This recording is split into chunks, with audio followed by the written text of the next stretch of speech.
Iš pelenų į gyvenimą.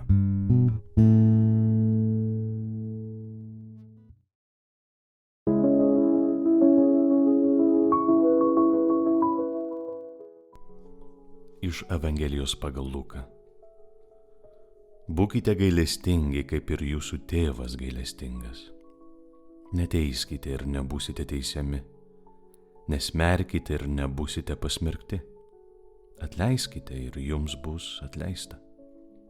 Duokite ir jums bus duota. Saiką gerą, prikimštą, sukratytą ir su kaupu atiduos jums į užantį. Kokiu saiku seikite, tokiu jums bus atseikėta. Tai viešpaties žodis. Šiandien Jėzus sako, būkite gailestingi, kaip jūsų tėvas yra gailestingas. Esu be galo mylimas, aš ir tu.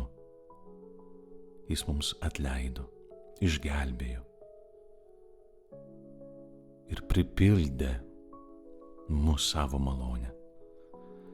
Gavėnia tai yra laikas, kai turėčiau ne tik mąstyti apie savo trūkumus ir tobulėjimą, bet tai yra laikas, kur ypatingai turiu dėkoti Dievui už tai, ką Jis man padarė.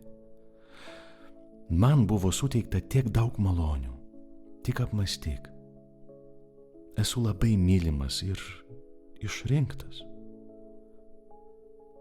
Broli, sesuo, susimastykite apie tėvo meilę. Kai norite nuteisti savo brolį, prisiminkite, koks gailestingas yra Dievas. Kai norite kritikuoti savo seserį, atsiminkite, kad Dievas laiko jūs vertais gyvenimo. Kai norite atmesti savo artimą, nepamirškite, kad Dievas jūs nepasmerkia, bet suteikia Dievo vaiko orumą. Kasdien mąstykite apie Dievo malonės ir dovanas, ypač kai būna sunku atverti pagalbos ranką savo broliui ar seseriai.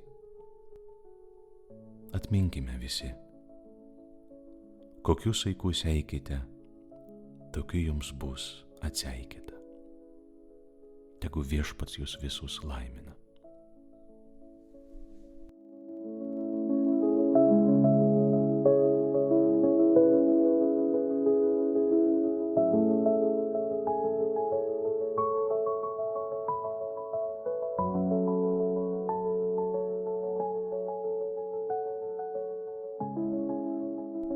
Iš pelenų į gyvenimą.